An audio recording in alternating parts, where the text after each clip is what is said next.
Welcome to this, the 75th episode of Horror Timelines, and I'm out here in Graboid country to talk about Tremors, the movie that you guys have been requesting I do for years and years and years and years, and I promised something special, so here we are. I think this is something special, and we're going to talk about the continuity of these giant worms, and I should be safe as long as I stay on these residual borders.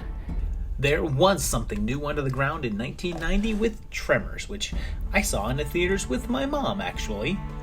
It stars the possibly future Freddy Krueger and Remo freaking Williams as Val and Earl, who do odd jobs around the tiny desert town of Perfection. They meet grad student Rhonda, Jerky Melvin, Stephen Keaton as Bert Gummer, the woman that plays the character of Reba on that show, Reba. If anybody knows what her name is, can you let me know in the comments? And Egg Shen as Walter Chang.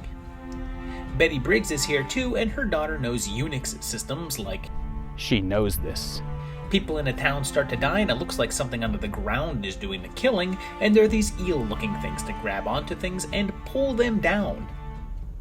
This car's license plate expires in August of 1990, and it seems like the film is either set in the spring or summer, so we're most likely in the early part of 1990 here, which is confirmed by Stampede Entertainment's own website that lists the events as occurring on March 1st, 1990, and shortly it's revealed that the eel things are just the tongues of a much larger creature that they decide to call Graboids. They travel through the dirt and they look like sandworms from Dune, and they manage to kill one by driving it into a concrete wall. Unfortunately, there's 3 more, and they're blind, so they hunt through vibrations, so to survive, you have to get off the ground. They get Walter, and then they go after Bert and Heather, but they broke into the wrong goddamn rec room, didn't they? They kill it, and the rest of the town comes up with a plan to escape using a bulldozer and a truck bed, but we learn something new about Graboids in that they are smart, and they dig a trap. Our crew figure out that really loud noises can drive them away since their hearing is so sensitive, and they trick another one into eating a stick of dynamite, blowing it up. With one big guy left, Val manages to trick it into barreling off a cliff, crushing it on the rocks below. And can we take a second to appreciate that they gave the Graboid a reaction shot as it fell?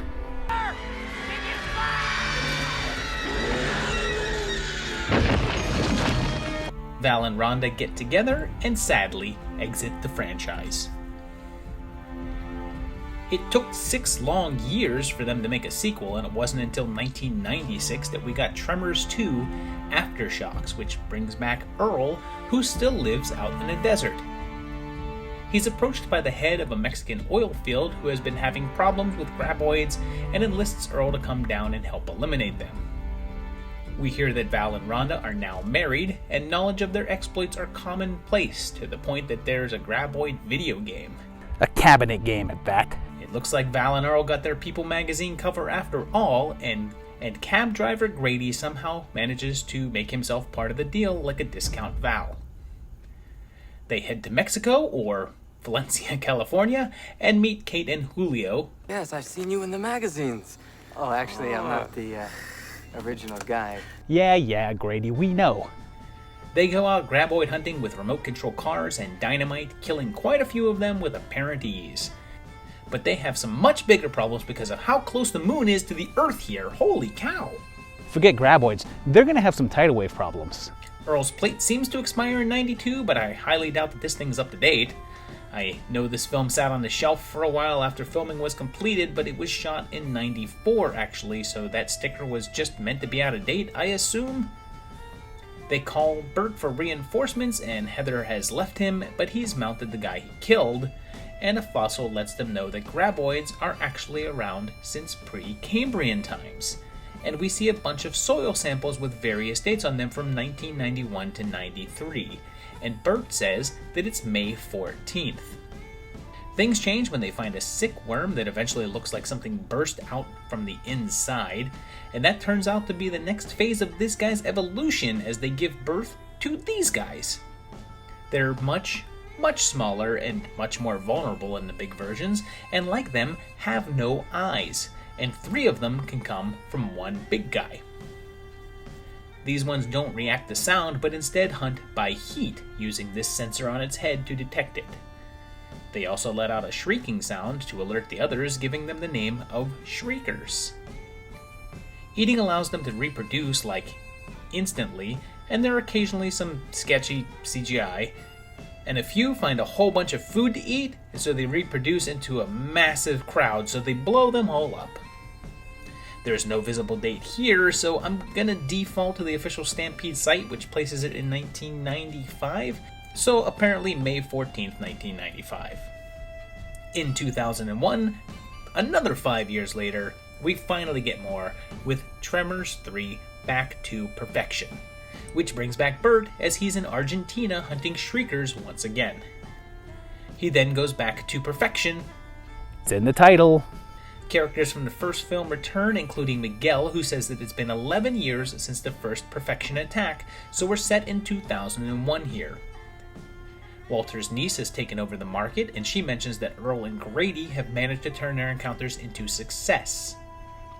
We then meet new character Desert Jack, who does fake Graboid tours, and Nancy and Mindy are back as well. When Graboids actually return to town, Bert's ready, and all of the registration stickers are green, which was Nevada's color for 2000, so I guess they just don't need to keep those up to date out in the desert. Government agents show up and declare Graboids to be an endangered species and state that they should not be killed, and there's an albino one that they name El Blanco. They find a trove of eggs that say that they are around 300 years old, and then Melvin reappears as a real estate developer, and Bert is actually eaten by a Graboid. But Jack is able to kill it and cut it open and save him before he's digested, I guess. Some turn into shriekers, and they shed their skins, hatching into yet another new form. These are longer-necked, winged versions with narrow beaks, and can combust chemicals in their stomach to fly, giving them the name Ass Blasters. Miguel dies, but they kill one and find Graboid eggs in its belly, closing the life cycle. Blasters are pretty combustible, so they blow up pretty easy, and they don't multiply when they eat. In fact, eating makes them sort of go into a coma. They blow up a few more, and when there's only one remaining, they trick El Blanco into eating it, saving them. They capture an ass blaster using it as a tourist attraction. Jack and Jody start dating, and Bert uses El Blanco, who can't reproduce, to stop Melvin's development plan. So 2 years later, in 2003, this series went into a different direction with the Sci-Fi Channel series Tremor, the Series. It lasted for half of one season, 13 episodes, before being cancelled due to its high production cost. It featured Bert, of course, and Melvin was also back, and the series did feature some of the returning characters, even if not returning actors, with Nancy, Mindy, and Jody. El Blanco plays a big part in the series, and about halfway through they introduce new monsters, as Christopher Lloyd shows up with a thing called Mixmaster that makes hybrid animals to cause more trouble. The show had some problems as the episodes were aired out of order, creating confusion among viewers and disappeared pretty quickly. It's pretty easy to keep as canon though, as there's really no major changes, and it sets up right after Part 3 in 2001. A very short time later, in 2004, filmed around the same time as the TV show, we also saw Tremors 4, The Legend Begins. Part of which was filmed out here at Calico Ghost Town. It starts off by telling us that we're in 1889, about 200 years before the original film, and some miners are the first to fall victim, and look, Bronson Canyon, which I've now been to in like 14 different videos. We meet Chang's ancestors, who had a market in the desert all the way back then, and the town is called Rejection. There's a new arrival in Hiram Gummer, Bert's great-grandfather, and he's an uptight jerk, a sharp contrast to his ancestor. There's also Juan, who's apparently the great-grandfather of Miguel as well. We get a new variation of the life cycle as we see what Graboids look like when they're babies. So, to be clear, they start as eggs, they hatch into these things, grow into full-size Graboids, erupt into 3 shriekers which multiply by eating, mutate into ass blasters which then lay eggs, closing the cycle. Simple, right? 1 month goes by and they hire a gunfighter Billy Drago to face the little guys, and there's another guy named Old Fred who has some trouble keeping his head. Black Hand Kelly gets Dragoed underneath.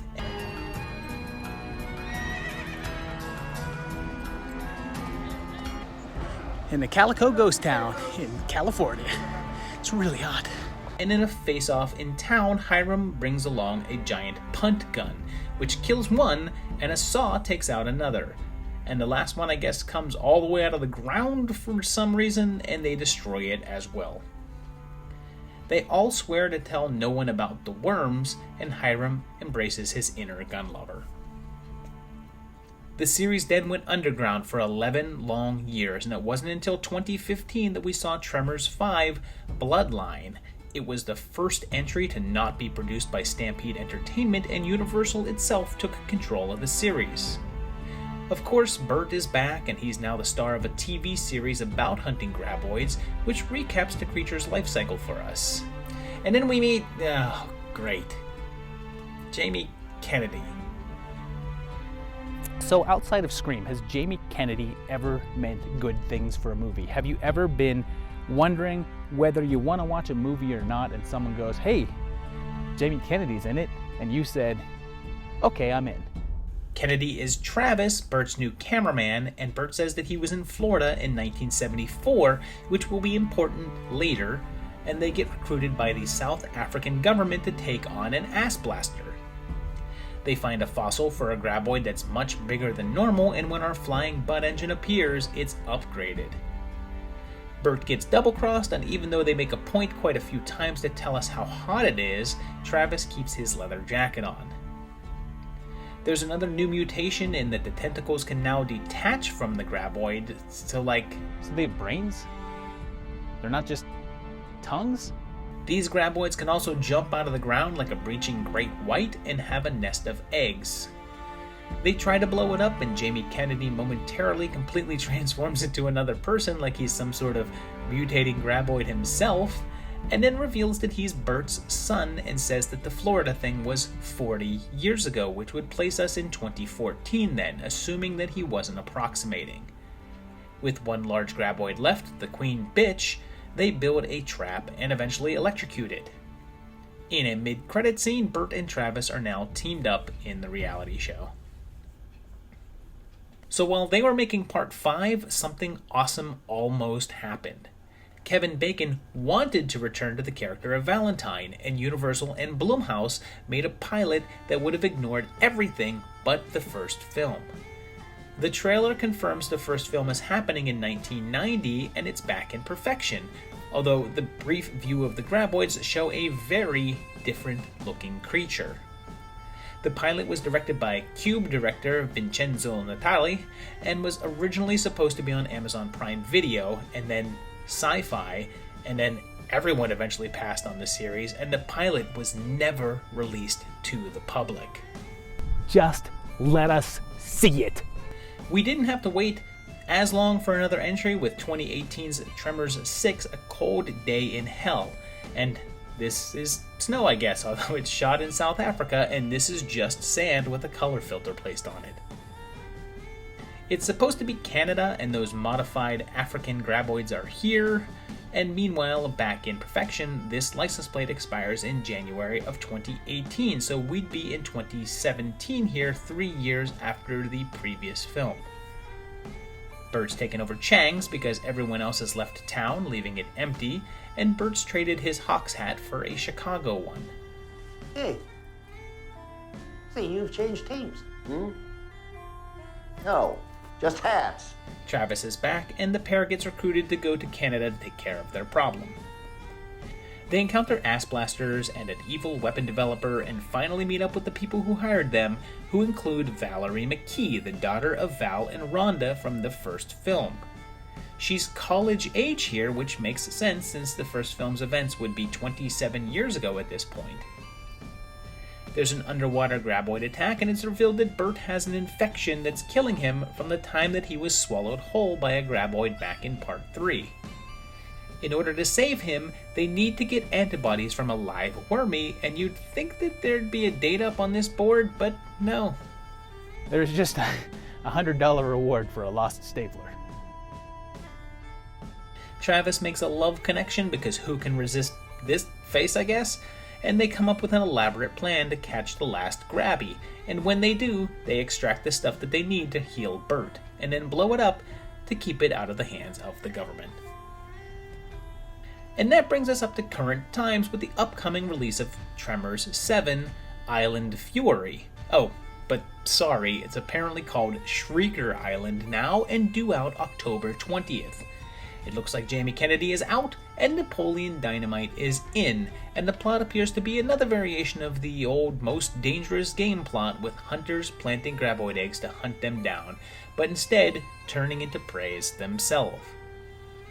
I guess we'll see how things go and where this will fit on the quality scale.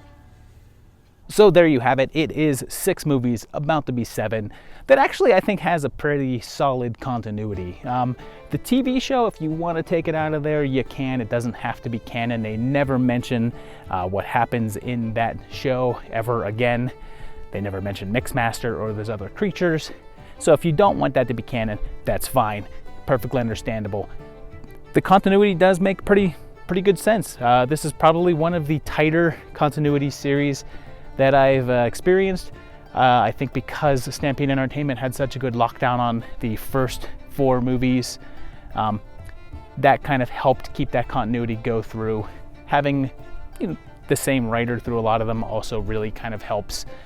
The first movie is one of my favorite movies of all time. It's such a great flick, and all of these movies are all really watchable. Some people don't like 4 and they say it's kind of boring, but I kind of like 4. I like all of these movies. They're lots and lots of fun. You can't go wrong with the Tremors movie, and I'm looking forward to part 7. I hope you liked this video. Let me know what you thought of it down below. Let me know what you thought of this beautiful scenery behind me. Let me know what you think of the Tremors movies and which one your favorite was. And if it's not part 1, I don't know what to say. Maybe we'll do a dead last on these in the future, I suppose. Like, subscribe, leave me lots of comments down below. Check out the patrons, because these guys help keep this channel going all the time. Thank you for helping us out, and thank you for watching these videos. 75 videos worth. I can't believe that I've been doing this for this long with this many videos, and I haven't done Tremors yet. But here it is. Hope you've enjoyed it, and I'll see you very shortly for another great video. Thanks, guys.